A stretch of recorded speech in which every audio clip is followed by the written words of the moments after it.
우리에게 주신 말씀 함께 보겠습니다. 사도행전 2장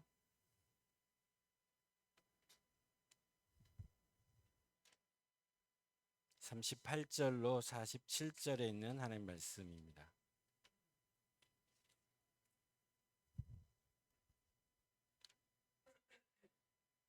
사도행전 2장 38절로 47절에 있는 하나님 말씀. 자, 말씀이 너무 길어서요. 제가 봉독해 올리도록 하겠습니다. 사도행전 2장 37절로 47절에 있는 하나님 말씀을 들으십시오. 베드로가 대답하였다. 회개하십시오. 그리고 여러분 각 사람은 예수 그리스도의 이름으로 세례를 받고 죄 용서를 받으십시오. 그리하면 성령을 선물로 받을 것입니다. 이 약속은 여러분과 여러분의 자녀와 또 멀리 떨어져 있는 모든 사람, 곧 우리 주 하나님께서 부르시는 모든 사람에게 주신 것입니다. 베드로는 이 밖에도 많은 말로 증언하고 삐뚤어진 세대에서 구원을 받으라고 그들에게 권하였다. 그의 말을 받아들인 사람들은 세례를 받았다. 이렇게 해서 그날의 신도의 수가 약 3천 명이나 늘어났다. 그들은 사도들의 가르침에 몰두하며 서로 사귀는 일과 빵을 떼는 일과 기도에 힘썼다. 모든 사람에게 두려운 마음이 생겼다. 사도들을 통하여 놀라운 일과 표징이 많이 일어났던 것이다. 믿는 사람은 모두 함께 지내며 모든 것을 공동으로 소유하였다. 그들은 재산과 소유물을 팔아서 모든 사람에게 필요한 대로 나눠주었다. 그리고 날마다 한 마음으로 성전에 열심히 모이고 집집이 돌아가면서 빵을 떼며 순전한 마음으로 기쁘게 음식을 먹고 하나님을 찬양하였다. 그래서 그들은 모든 사람에게서 호감을 샀다. 주님께서는 구원받는 사람을 날마다 더하여 주셨다. 네. 우리 47절은 같이 한 목소리로 함께 봉독해 올리겠습니다. 다 같이. 그래서 그들은 모든 사람에게서 호감을 샀다. 주님께서는 구원받는 사람을 날마다 더하여 주셨다. 아멘. 오늘 이 말씀을 통해서 우리에게 필요한 은혜를 주실 것을 믿습니다. 늘 그렇게 하듯이 여러분이 알고 있는 내용 제가 새롭게 전달하는 방법이 훨씬 더 많이 제가 쓰는 방법인데 알고 있다고 그래서 그렇게 살고 있는 건 또 아니에요. 그래서 알고 있는 것 점검하시고 확인하시면 되고요. 모르는 것은 이렇게 장착하시면 되겠습니다. 그리고 듣다가 가슴에 이렇게 부딪혀 오는 것이 있으면 누가 말씀하시는 겁니까? 성령께서 여러분 개인에게 말씀하시는 거예요. 또 성령께서 여러분 가정에게 또 우리 공동체에 말씀하시는 겁니다. 그래서 그 말씀을 이것은 성령이 나에게 주신 말씀이다 이렇게 붙잡고 그 말씀대로 살아낼 때에 말씀의 능력이 실제적으로 여러분 삶에 나타날 줄 믿습니다. 네, 이렇게 눈을 크게 뜨시고 앞에서 이렇게 설교하면 이제 설교 때부터 이제 벌써 이렇게 눈을 감고 편안한 마음으로 주무신 분들이 계신데 저를 도와주십시오. 자, 여러분 성경을 대하는 아주 기본적인 원리에 대해서 우리가 참 여러 번 말씀을 드렸어요. 성경을 대하는 기본적인 원리가 뭐냐면 성경이 하라고 하면 하는 것입니다. 그죠?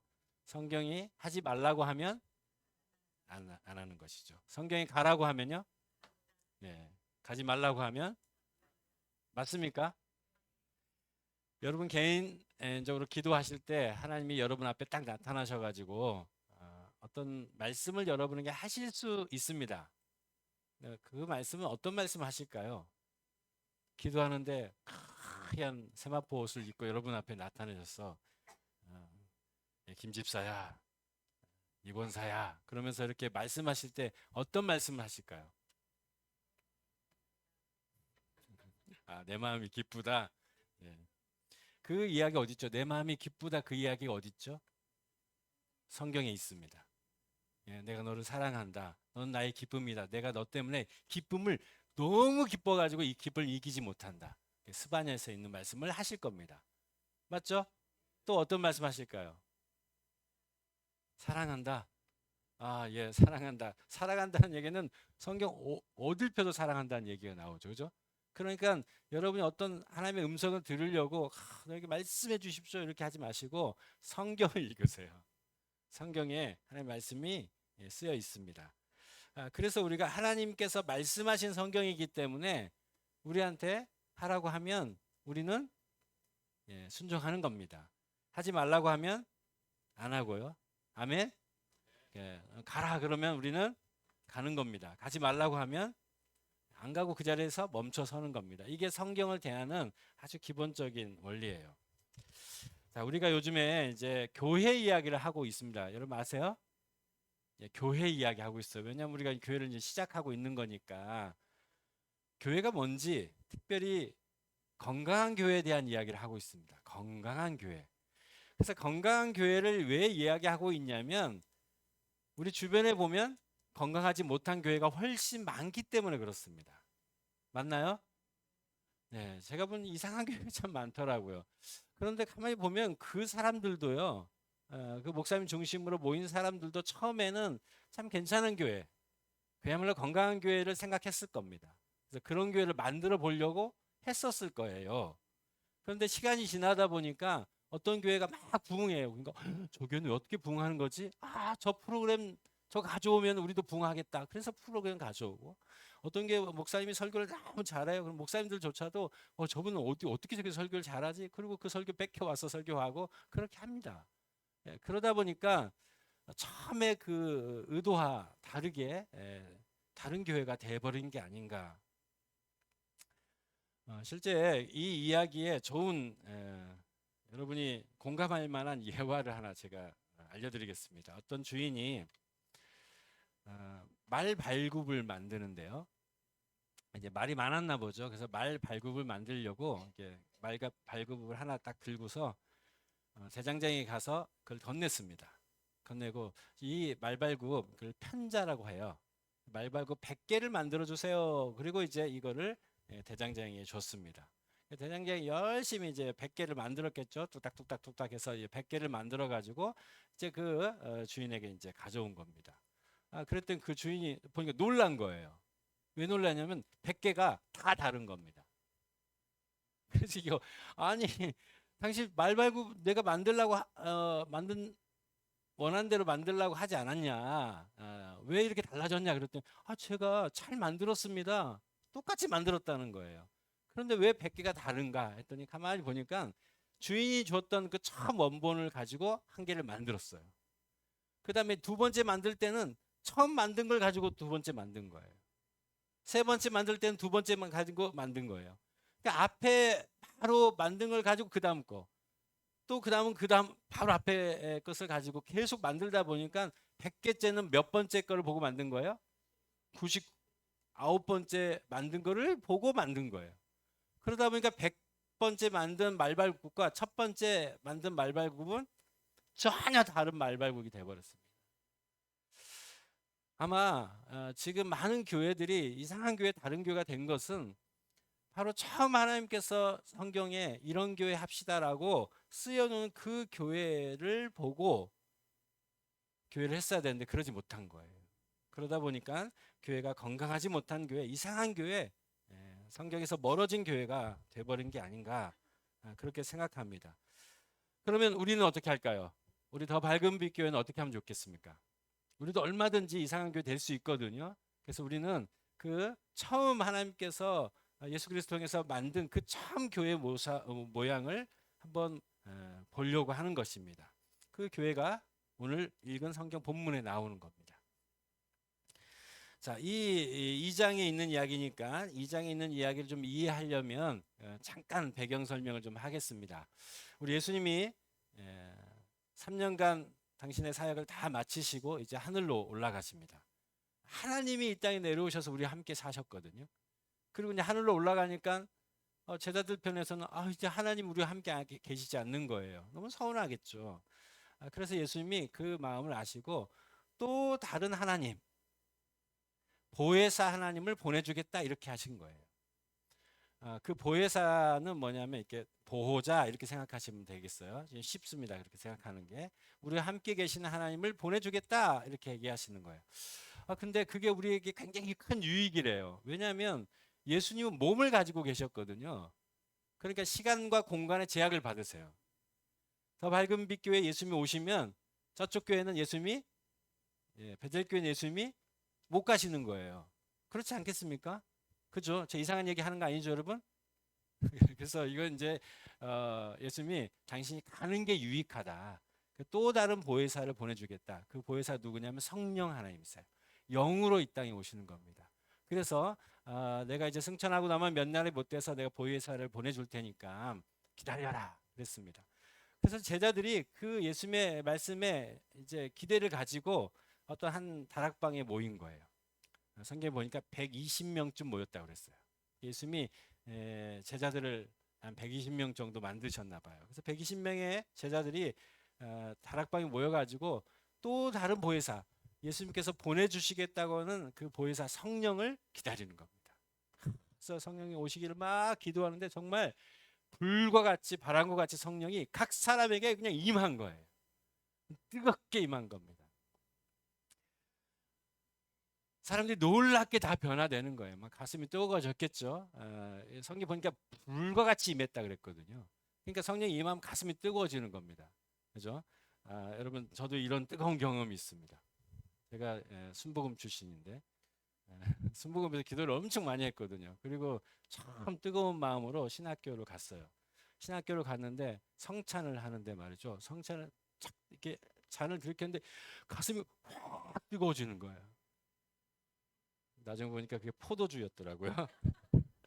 그때만 해도 개척교회 가지고 포도주 안 쓰고 써니텐 죄송합니다. 써니텐을 이렇게 탄산을 빼가지고 썼던 걸 제가 기억납니다. 사모님이 그걸 만드셨던 걸 제가 봤거든요. 맨날 써니텐만 먹다가 진짜 포도주를 신학교에서 먹은 거예요. 먹으니까 가슴이 확 뜨거워지더라고요. 근데 성령이 임하면요, 포도주와 비교할 수 없는 뜨거움이 있습니다. 그런 성령이 각 사람에게 다 임하는 겁니다. 그래서 그 중에 한 베드로가 딱 일어나더니 설교를 하는데 말이죠. 자기 말로 설교를 했을 거예요. 그죠? 그런데 듣는 사람들이 다 각자 지방에서 왔는데 다 다르게 듣는 겁니다. 그게 이제 성경 1장에 나오는 이야기입니다. 그리고 이 베드로가 설교를 어떻게 하냐면 이 사람은 어부 출신이잖아요. 그렇게 뭐 대단히 학식이 높은 사람이 아닌데도 불구하고 구약에 있는 이야기를 쭉 끼워서 구약의 많은 예언자가 그토록 예언했던 메시아, 그 메시아가 바로 예수 그리스도다. 그것을 설교하는 겁니다. 그런데 그 예수를 우리는 몰라보고 어떻게 한 거예요? 십자가에 못 박게 만들었다는 거예요. 그리고 막 그 설교하는데 사람들이 그렇구나 성령이 감동돼가지고 그 설교 가슴에 와닿고 그 말씀이 깨달아지는 겁니다. 그래서 그 설교를 들은 사람들이 회개하고 통회하는 일들이 벌어졌습니다. 그 말씀이 우리 37절부터 읽었는데 그 앞에 있는 내용이 바로 이제 2장 전체 내용이 그 내용이에요. 그래서 37절에 이렇게 돼 있어요. 사람들이 이 말을 듣고 베드로의 설교를 듣고 마음이 찔려서 형제들이 우리가 어떻게 하면 좋겠습니까? 그리고 회개하고 예수 그리스도를 온전히 구주와 주로 영접하는 일이 생긴 거예요. 자, 그리고 나서 이제 이 일이 생겼는데 그리고 우리가 읽은 이야기가 이제 쭉 이어지는 겁니다. 거기에 변화받은 사람이 몇 명이 되었다고 그래 있죠? 3,000명쯤 됐다고 그랬어요. 약 3,000명쯤.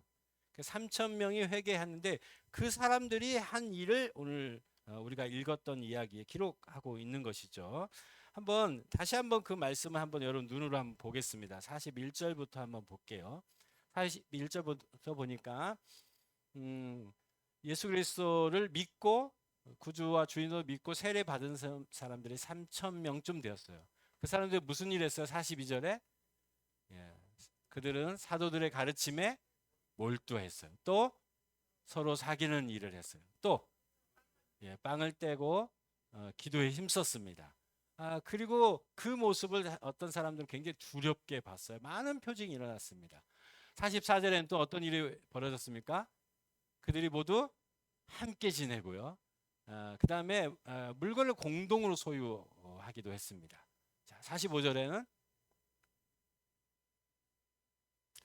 재산을 다 공유했어요. 그래서 필요한 대로 나눠준 일이 생겼습니다. 그런가 하면 46절에 성전에 모여서 열심히 그 성경 공부하고 기도하고 또 집집이 돌아가면서 빵을 떼고 그다음에 음식을 먹고 자, 이런 일들이 벌어진 거예요.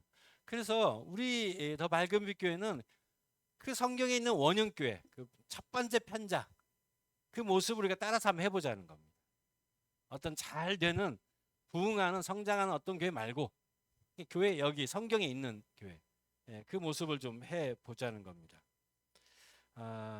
왜요? 성경이 하라고 하면 하고 하지 말라고 하면 안 하고 가라고 하면 가지 말라고 하면 동의하십니까? 아니 동의해 주셔야 돼요. 동의하십니까?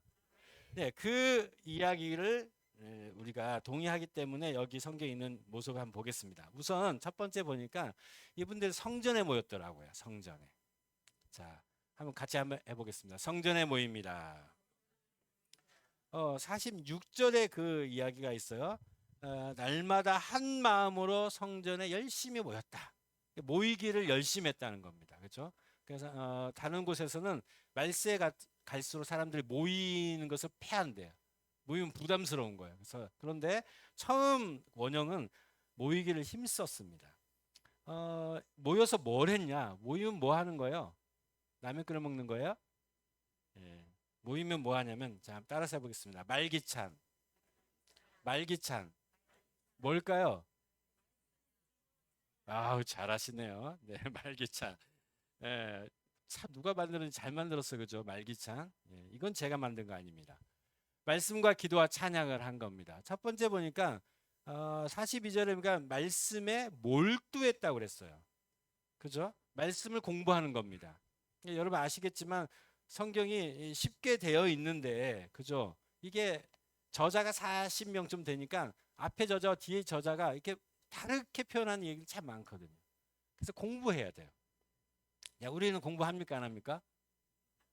예, 합니다. 그래서 우리 교회 참 여러분 의외로요. 교회마다 성경 공부 없는 교회가 많습니다. 의외로 많아요. 우리 교회는 이제 필수 5과목, 그다음에 선택 과목 엄청 많죠. 그래서 1년에 2과목씩은 하셔야 됩니다. 언제 하시든지 필수 과목 하나는 하셔야 돼요. 생명의 삶, 새로운 삶, 경건의 삶, 하나님을 경험하는 삶, 확신의 삶 이런 것들을 합니다.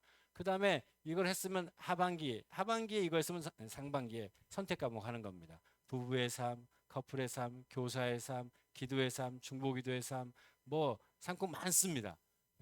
여러분이 나는 이 부분에 너무 부족한 것 같아. 말씀만 하세요. 상공부 다 준비되어 있습니다.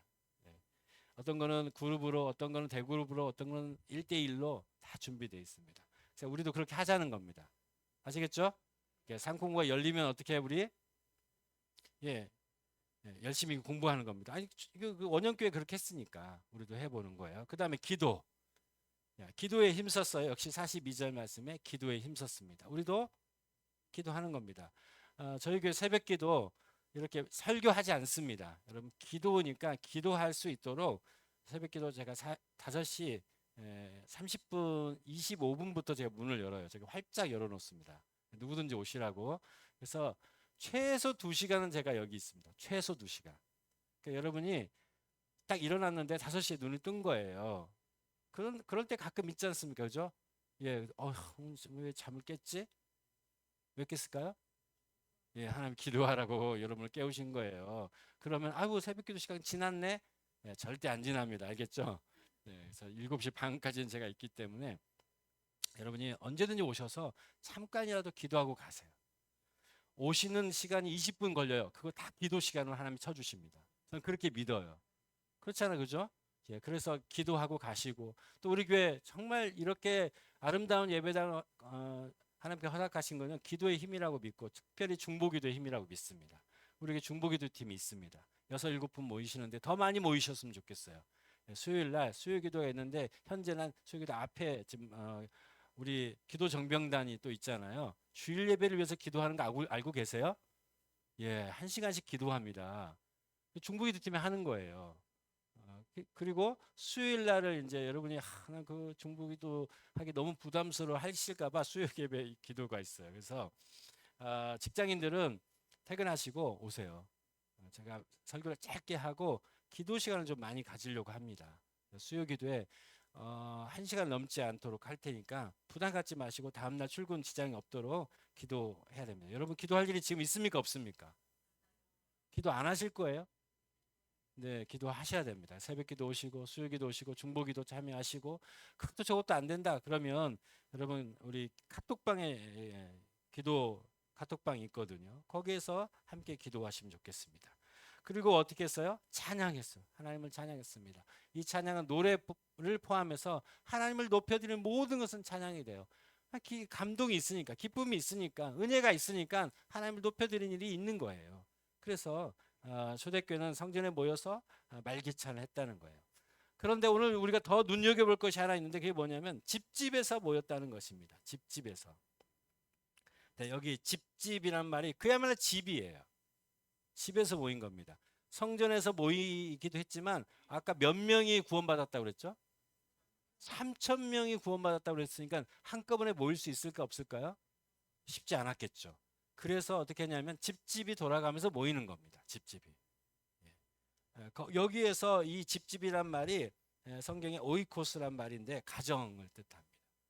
가정집에서 모인 것이에요. 자, 모이면 뭘 했을까요? 가장 여기서 빠뜨릴 수 없는 중요한 것이 제가 강조하는 겁니다. 다 중요합니다. 다 중요한데 뭘 가장 중요하게 했을까? 42절에 보니까 서로 사귀었다 이렇게 되어 있습니다. 사귀는 일을 했다는 거예요. 44절에도 그 이야기 있어요. 모두 함께 지내며. 여러분 함께 지내면 3천 명이 함께 지낼 수 있습니까? 없죠. 그러면 소그룹으로 했을 건데 소그룹으로 함께 지냈을까요? 밥해 먹고 같이 빨래하고 했을까요? 이 말씀을 그대로 받아들인 사람들은 실제 공동체 생활을 합니다. 제가 이번에 가정교회 목회자 컨퍼런스에 갔는데 같은 기도 모임의 한 교회는 16가정인가가 함께 돈을 모아서 주택단지를 지었더라고요. 놀라워서 그렇게 해도 합니다. 제가 그런 이야기를 그냥 어디서 제가 신문에서 봤는데 그 교회가 있더라고요. 양주에. 자, 저희는 그렇게 하지 못하잖아요. 그러니까 어떻게 하냐면 저희는 몸으로는 떨어져 있지만 함께 마음을 같이 공유할 수 있습니까? 없습니까? 있지요. 어려운 일이 있으면 우리가 외면하지 않고 그 외면한 그 사람의 어려움을 내 어려움으로 생각하고 기도하고 격려하고 위로하고 응원하고 할 수 있는 것이죠. 그래서 그런 의미에서 이 44절에 함께 지낸다는 말이 위에서 말하는 사귐의 또 하나의 방법이라고 생각합니다. 이 사귐이라는 단어는 굉장히 성경에서 빠뜨릴 수 없는 단어예요. 그래서 지난주에 우리가 사귐에 관한 말씀을 함께 살펴봤어요. 이게 어떤 거냐면 요한 1서 1장 3절에 있는 말씀입니다. 같이 한번 읽어볼까요? 시작. 우리가 보고 들은 바를 여러분에게도 선포합니다. 우리는 여러분도 우리와 서로 사귐을 가지기를 바라는 것입니다. 우리의 사귐은 아버지와 또 그의 아들 예수 그리스도와 함께하는 사귐입니다. 우리의 사귐, 우리 더 밝은 빛 교회가 가정에서 모여서 함께 사귀는 이 사귐은 성부, 성자, 성령 하나님의 사귐을 우리가 따라 사귀는 것입니다. 그런가 하면 우리의 사귐은 그 세 분 하나님의 사귐 안으로 들어가는 사귐인 것이에요. 그래서 이 모든 세상, 언제도 제가 설교했습니다. 이 모든 세상은요 성부, 성자, 성령 하나님으로부터 나왔어요. 공동체로부터 나왔습니다. 그리고 전 인류가 이제 종말이 되었을 때 어디에서 끝나냐면 그분의 삼위 하나님 안으로 들어간다. 이런 표현을 신학자가 쓰더라고요. 그러니까 이 사귀는 것은 엄청난 중요한 거예요. 세 분의 하나님의 사귐이 우리 안에서 실현되는 겁니다. 믿습니까? 자, 이건 제 얘기가 아니고 요한 1장 3절을 보니까 어떤 아주 유명한 신학자가 이런 말을 했더라고요. 그 신학자 이름이 뭐냐면 데이비드 제크만이라는 사람입니다. 그 영국 사람인데 영국 신학자입니다. 그 영국 신학자 여러분도 이제 자주 들으셔서 제가 종종 언급하는 신학자인데 존 스타트라는 목사님이세요. 아마 제 신학에 가장 큰 영향을 준 한 분을 꼽으라면 그 존 스타트예요. 제가 그분의 책은 정말 이게 달달달달 떨어지도록 제가 읽었던 것 같아요. 영어책 말고요. 네, 번역책. 그분의 그 존 스타트 목사님의 그 이제 뭐 신학적 라인에 있는 분이세요. 그분이 요한일서 1장 3절을 이렇게 주석하셨더라고요. 한번 같이 볼까요? 요한일서 1장 3절에서의 사귐. 그렇죠? 여기 거기 사귐 나오잖아요. 코이노니아라고 얘기하는데 사귐을 삼위 하나님의 교제에 동참시키기 위한 목적으로 요한이 선포했다는 거예요. 너의 사귐은 사귀어도 되냐 안 사귀어도 되냐가 아니고 너희의 사귐은 삼위 하나님 위의 사귐이다, 이 얘기를 하는 겁니다.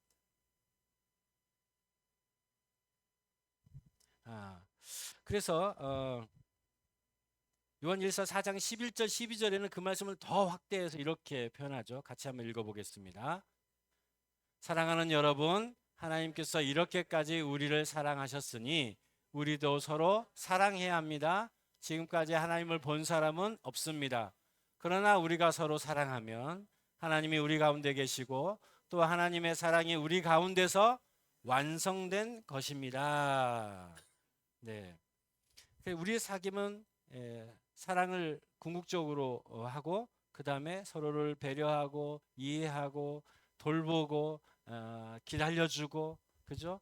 이렇게 해서 함께 하나님의 뜻을 이루어가는 것입니다. 하나님의 사랑을 이국 가운데 완성시켜 가는 것이죠. 그래서 교제, 사귐, 이것은 이것도 지난주에 말씀드렸듯이 에베소 2장 22절에 있는 말씀을 이루는 것입니다. 같이 한번 읽어보겠습니다. 다 같이. 그리스도 안에서 여러분도 함께 세워져서 하나님이 성령으로 거하실 처소가 됩니다. 성전, 하나님이 거하실, 성령이 거하실 처소, 이 처소는 영원한 처소라고 말씀드렸고요. 그리고 하나님과 우리가 동행한다는 것을 실제화하는 공간이다. 거기가 성령이 거하실 처소라는 거예요. 어떻게? 우리가 서로 사귐 가운데 있을 때에. 할렐루야.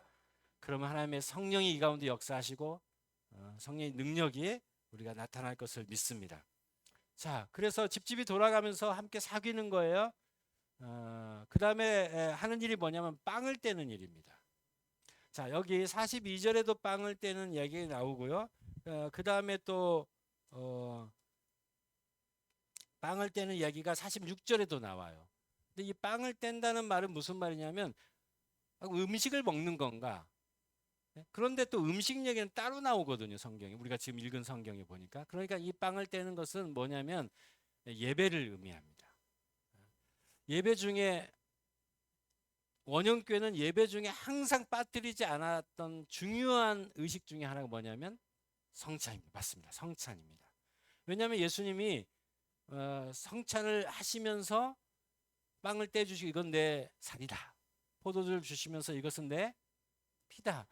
내가 다시 올 때까지, 우리를 다시 다 같이 만날 때까지 이것을 꼭 기념해라 라고 했습니다. 그래서 원형교회는요, 모일 때마다 성찬을 했어요. 그런데 이게 지금 이제 그 원형교회에서 자꾸 우리가 그 편자처럼 벗어나 있어가지고 지금은 우리 장로교 같은 경우 1년에 많이 해도 4번, 한 2번 정도 합니다.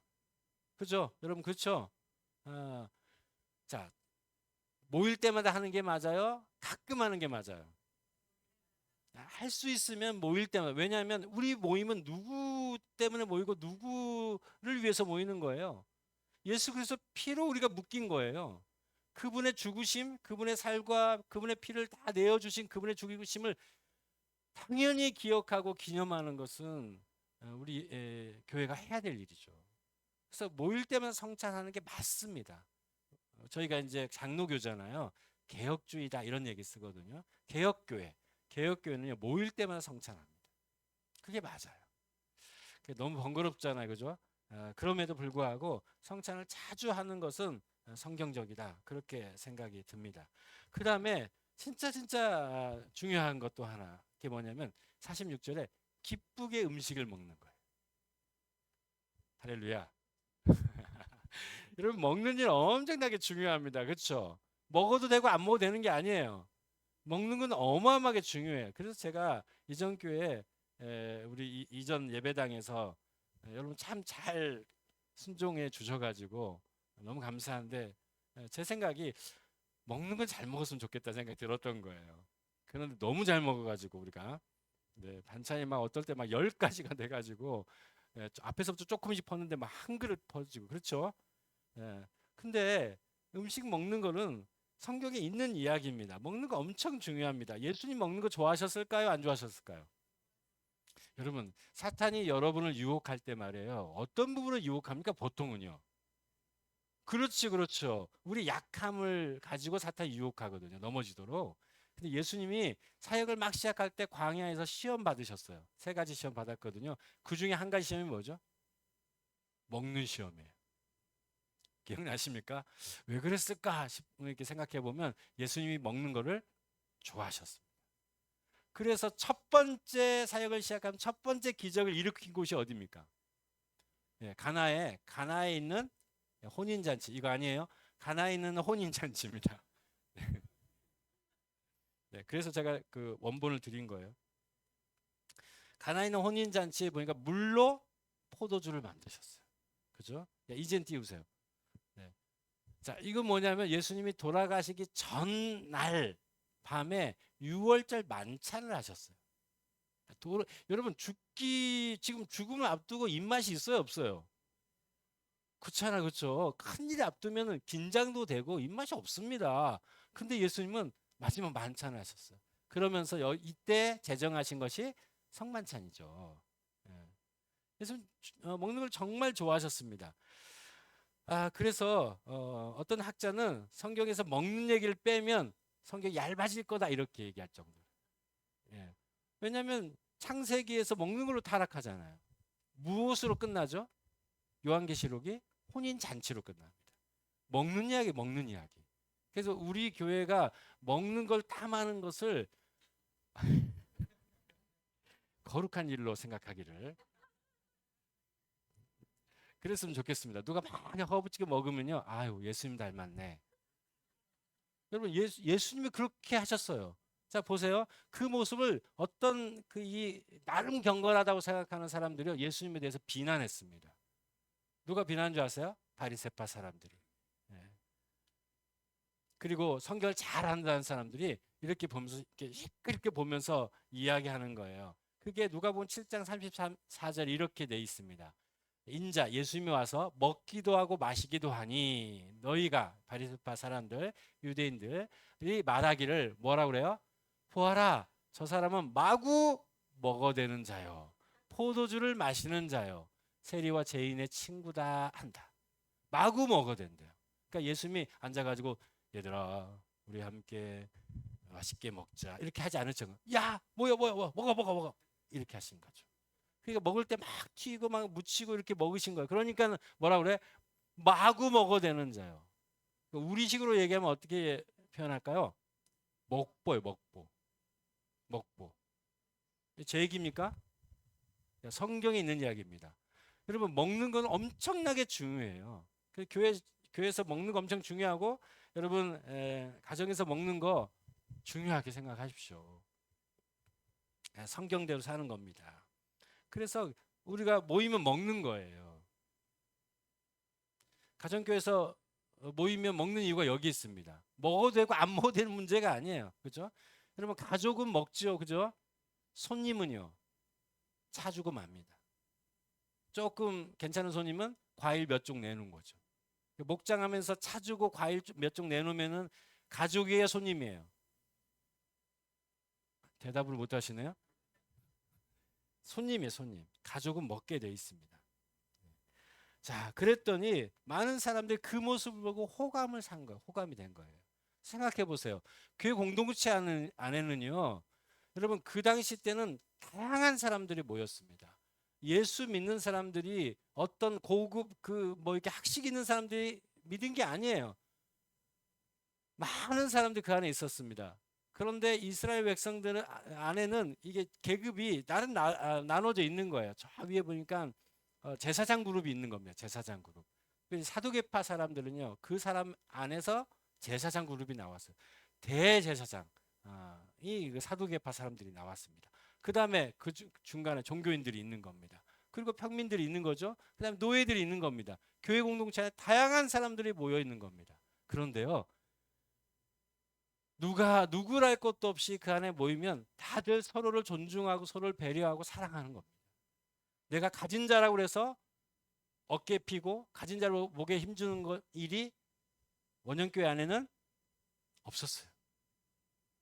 그리고 그 사람도 오히려 자기의 재산을 공개해서 헐벗은 사람, 실제 노예들이 그 교회 공동체 안에 들어왔습니다. 이방인들이 들어왔어요. 그래서 그 사람들에게 나눠줬어요. 여러분, 밖에서 볼 때는요, 이거 엄청나게 파격적인 일인 것입니다. 야, 저기 가면 존중받는구나. 저 공동체에 들어가면 사랑받는구나. 누구도 거기 가면은 의수된 사람이 없구나. 늘 그런 그 기득권 세력에게 억압당한 사람들이 그 공동체를 보면서, 야, 저기 가면 다 똑같구나. 그러니까 그 공동체가 신기해 보이기도 했고 대단히 호감을 가지는 공동체가 된 것이죠. 그래서 어떻게 했냐면 2장 42절에 하나님께서요, 그런 호감받는 교회에 하나님이 믿는 사람을 더해 주시는 겁니다. 한번 같이 읽어보겠습니다. 그래서 그들은 모든 사람에게서 호감을 샀다. 주님께서는 구원받는 사람을 날마다 더하여 주셨다. 여러분, 우리 하나님은 여러분 한 사람 한 사람 다 사랑하세요. 우리만 사랑하시는 게 아니고 하나님의 교회 밖에 있는 사람에게도 관심을 가지고 계세요. 그리고 한 사람 한 사람에게 구원의 계획을 갖고 계십니다. 믿으시죠? 만약에 그래서 어떤 사람을 이렇게 구원하기로 하셨어요. A라는 사람을 구원하기로 했습니다. 근데 이 사람을 이제 구원만 하는 게 아니고 여기에 성경에 나와 있는 대로 제자 만들어야 되잖아요. 그죠? 그러면은 공동체 안에 이렇게 넣으셔야 될 텐데, 여러분이 하나님 같으면, 여러분이 하나님이세요. 예, 여러분이 하나님이야. 어떤 사람을 구원했어. 어떤 공동체 이 사람을 성장시키도록 맡기려고 한다고 해 보십시다. 어떤 교회에 맡길 것 같습니까?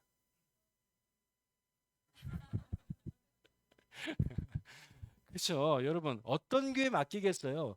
성경에 나와 있는 대로 그 안에는 계급이 없고 누구나 존중하고 누구나 사랑하고 배려하고 이해하고 기다려주고 사랑이 넘치는 그런 교회에 맡겨야 이 사람이 예수 그리스도 사랑을 체험할 수 있지 않겠어요? 그리고 그 사람이 예수님의 작은 제자로 성장하지 않겠어요? 그런 교회에 맡기는 겁니다. 그러니까 여기 있는 말씀이 호감 사는 이유, 호감도 샀지만 주님께서 구원받는 사람을 날마다 보내주시는 거예요. 그 공동체 안으로. 그래야 그 사람이 예수 그리스도의 사랑을 깨닫기 때문에 그렇습니다. 네, 우리 집사님 말씀하신 대로 그런 교회가 우리 더 밝은 빛 교회가 되었으면 좋겠습니다. 아멘. 그래서 우리가 성경에 있는 교회를 해보자고 가정교회 하는 겁니다. 집집이 모였다고 했기 때문에 하는 거예요. 여러분, 가정교회 유행이 아니에요. 어떤 시스템이 아니에요. 하면 좋고 안 하면 말고 그거 대체하고 다른 거 끼워 넣고 그런 게 아닙니다, 여러분. 성경이 있는 교회, 건강한 교회 해보려고 몸부림치는 운동인 거예요. 어떻습니까, 여러분? 이미 여기 안에 계신 분들이 그 일에 오랜 시간 동안 헌신한 줄 알아요. 하나님이 너무너무 기뻐하실 것 같아요. 하나님이 정말 마음에 흐뭇해 하실 것 같아요. 여러분, 우리가 다 이제 나중에 천국에 가면 하나님 앞에 설 것입니다. 맞죠? 맞나요? 여러분, 하나님 앞에 다 서게 될 것이에요. 묻습니다. 하나님이, 야, 너 세상에서 뭐 하다 왔냐? 이렇게 물으면 여러분 뭐라고 대답하시겠습니까? 네, 하나님, 제가 열심히 돈 벌어서 푸르지오 아파트 한 평 장만하다 왔습니다. 이렇게 할 겁니까? 한 채? 그거 어디 있는데? 줘봐. 이러면 저 밑에 있는데요. 가지고 올까요? 여러분 우습잖아요, 그죠? 여러분도 웃기죠? 그런데 왜 그 우스운 일을 우리가 그렇게 목숨 걸어서 평생을 그렇게 집 한 채 두 채 만드는데 여러분 그러고 사냔 말이에요. 나는 여러분들이 성경에 있는 교회 하다가 예수님 제가 그 사람들 섬기다가 왔습니다. 그런 얘기 우리가 할 수 있어야 되는 거예요. 그거 가지고 갈 수 있잖아. 그거 맞죠? 그거는 가지고 갈 수 있잖아요.